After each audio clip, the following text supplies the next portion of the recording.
자, 이제 마지막 그 챕터인 뉴미디어입니다. 뉴미디어. 이 내용은 뭐 이렇게 칠판의 판서보다는 여러분은 책과 저 얘기를 들으시면서 마무리를 하시는 게 좋겠습니다. 필요한 내용은 좀 써서 설명을 하겠지만 일단 책을 좀 펼치시고. 자, 일단 나오는 내용이 좀 이것이에요. 어떻게 보면 그 규모가 좀 내용적으로는 적지만 사실상 그 공단에서는 가장 많은 출제의 양을 늘려낼 곳이라고 생각할 수 있는 부분이기도 하거든요. 그러니까 뭐 이거는 여기 있는 내용만, 지금 기존에 나왔던 내용만 충실히 하고 가시고, 좀 생소한 내용들은 여러분 잘 한번 생각을 해보셔서, 워낙 많기 때문에 그걸 다 일일이 할 수 없잖아요. 그죠? 자, 뉴미디어라는 게 처음에 나오는데, 뉴미디어라는 영어를 일단 정확히 알아두셔야 돼요. 뉴미디어는 뭐죠? 미디어라는 건 뭡니까? 그렇죠. 신문이나 잡지, 뭐 기존에 TV, 라디오 이런 것들 다 미디어죠. 앞에 뉴를 붙인 겁니다. 새로운 방식의 미디어가 바로 뉴미디어라는 얘기예요. 그래서 뉴미디어 특징 반드시 알아두십시오. 5가지 정도가 있죠. 양방향 통신이 뭔지 아시죠? 앞에서 배웠으니까. 탈대중화로 특정 계층의 서비스를 목적으로 한다. 이 탈대중화가 뭐냐면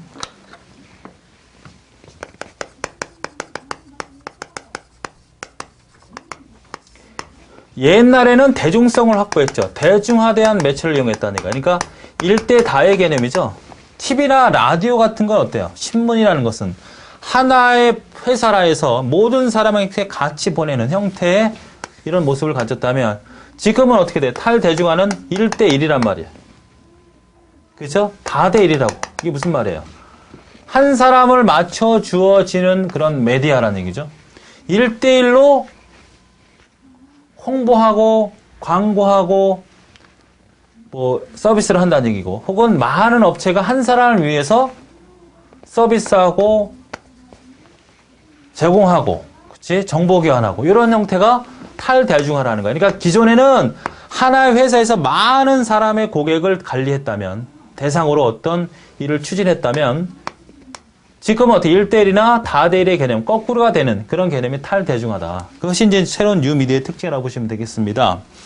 자동화 시스템이고 시간 장소, 그 다음에 기존의 미디어의 결합이다. 그러니까 여러분 지금 쓰고 있는 형태라고 보셔요. 그러니까 과거에는 우리가 신문이나 TV나 라디오 정도, 잡지를 통해서 어떤 세상과 접했다면 지금은 어때요? 그렇지 않잖아요. 인터넷을 보더라도 개인적으로 메일이 오고, 개인적으로 홍보가 오고, 스팸이 들어오고, 아주 귀찮죠?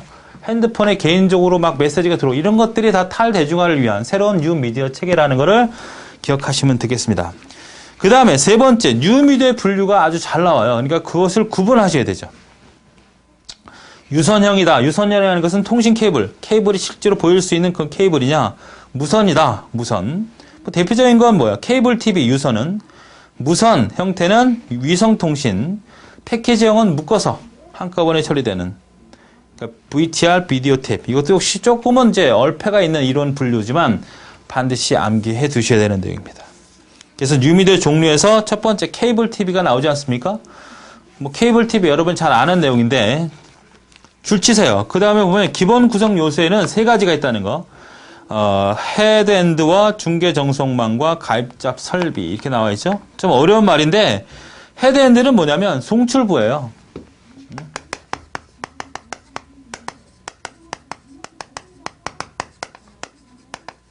여러분 케이블 업체죠. 업체. 케이블을 제공하는 업체. 여러분이 서비스 가입한 업체. 그 다음에 중계 전송망은 중계기죠. 중계기. 그 다음에 가입자 단말기는 여러분 TV죠. 뭐 TV. 이렇게 보시면 되겠죠. 그러니까 이 3가지를 정확히 기억하시라는 얘기예요. 그 다음 비디오 텍스가 나오네요. 비디오 텍스. 책 보고 할게요. 비디오 텍스. 그러니까 쉽게 하면 비디오 텍스 여러분 TV라든 뉴스 보면 왜 의사가 어떤 사람의 관찰을 하잖아요. 모니터를 보고 멀리 있는 사람의 뭐 어떤 이렇게 치료를 할 수 있는, 그러니까 TV 화면을 통해서, 모니터를 통해서 멀리 있는, 원격적으로 멀리 떨어져 있는 환자를 볼 수 있게끔 하거나 아니면 뭐 회의를 하거나 이러한 형태의 기술을 다 뭐라고 한다? 비디오 텍스라고 한다. 이해되시죠? 자, 거기서 중요한 특징을 보시면 두 번째, 양방향 통신이란 말이야. 주고받을 수 있다는 얘기예요. 양방향 통신. 그 다음에 우리가 실제로 그 방법에는 알파 모자이크와 알파 지오메트릭스, 그 다음에 알파 포토그래픽 방식이 있는데 가장 많이 쓰는 게 알파 포토그래픽 방식. 최근이죠. 아직은 나온 적은 없지만 어쨌든 비디오 텍스트가 양방향 통신이라는 것은 정확히 기억하셔야 됩니다. 그 다음에 텔리텍스가 있지 않습니까? 텔리텍스. 그 전에 텔렉스를 먼저 보세요. 텔렉스. 밑에 있죠? 텔렉스라고 하는 것은 요즘엔 거의 안 쓰죠. 그러니까 여기서 막 키보드로 입력을 하면 그 내용이 멀리 있는 곳에 문자로 때린단 말이지. 그러니까 여기서 키보드로 이렇게 쭉 뭔가 문자를 놓아줘요. 그러면 전화선을 통해서 상대편의 출력기로 따다다닥 출력하는 게 텔렉스야. 이해되시죠? 키보드로 막 어떤 상황을 알리면 상대편 프린터에 쭉 출력이 되는 게 텔렉스란 말이죠. 자, 그럼 텔렉스. 그 텔렉스가 뭐가 돼? 발전된 게 텔리텍스인데. 이거는 보내고 끝났지만 여기서는 어떻게 돼? 보내고 받을 수 있는 워드 프로세스가 있다는 거야, 서로. 그래서 정보를 주고받을 수가 있고 편집 가능하다, 이게 편집. 물론 텍스트 방식이야. 문자만 할 수 있는 거죠. 문자를 주고받을 수 있는 워드 프로세스가 서로 있어. 그리고 주고받고 편집하고 재전송할 수 있고 이런 걸 텔리텍스라고 해요. 그래서 두 개를 구분하는 부분을 보세요. 밑에 나와 있죠. 전속도는 얼마다? 이거는 2400. 이거는 50 정도로 엄청나게 늦다는 얘기죠. 연속, 동기형이란 말이지. 동기형, 비동기형 앞에서 우리가 배웠죠. 얘는 전이중이야. 여기는 반이중이지. 단방향이죠, 얘는. 반이중입니다. 보낼 수 있고 받을 수 있고. 여긴 전이중, 반이중.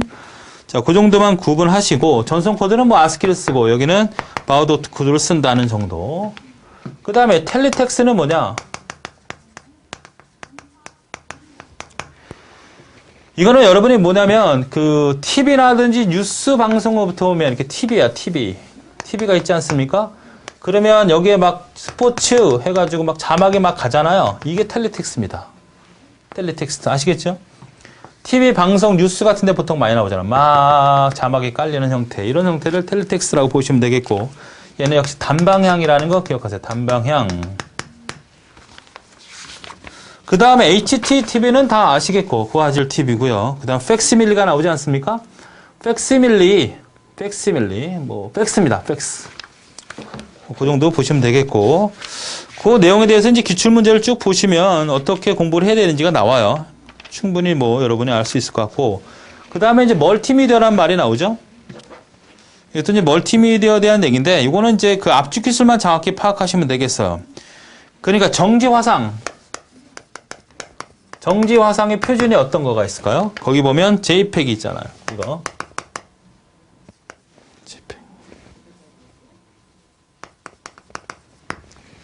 요것이 이제 표준이라는 얘기죠. 여러분이 그 파일이죠. 파일명에 보면 확장자가 되어 있는 거 JPG 이런 것들이 다 뭐예요?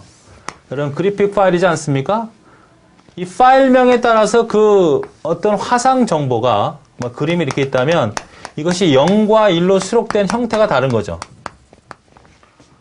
이미지가 이렇게 그려지면 다 뭘로 저장이 되죠? 0과 1로 저장이 되지 않습니까? 이 형태가 바로 JPEG 형태로 저장이 되는 것이 이제 표준이라는 얘기고요. 동영상 여러분이 안에 쓰는 뭐 AVI, 뭐 WMPEG, 뭐 WMV 이런 것들이 다 뭐가 된다? 요것만 아시면 되겠죠. 이게 다 동영상 표준이라는 거. DIV, 뭐 H26, 뭐 허프만 압축 기법 이런 내용들만 구분하실 수 있는 정도만 잘 파악하시면 됩니다. 쭉 내용을 한 번씩 읽어보시면 되겠고 사운드도 마찬가지죠. 사운드도 나와 있는 표준 정도만 잘 기억해 두시면 뭐 크게 문제 없고 그냥 이거는 기출 정도만 파악하셔도 돼요. 크게 어려운 거 없습니다. 자, 여기까지가 일단 통신 내용이 모두 작업이 끝났는데 사실상 앞에서도 얘기했지만 이 정보통신이라는 부분이 워낙 범위가 넓어요.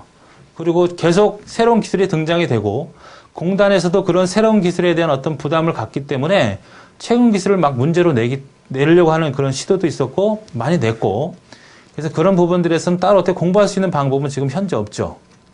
그러니까 지금 나와 있는 내용만 잘 정확히 나와 있는 출제 많이 됐던 내용들만 집중적으로 좀 공부를 하시고 그런 부분에 대해서는 여러분이 알고 있는 상식선에서 공부하실 수밖에 없네요. 최선을 다하셔서 꼭 합격하시기 바랍니다. 수고하셨습니다.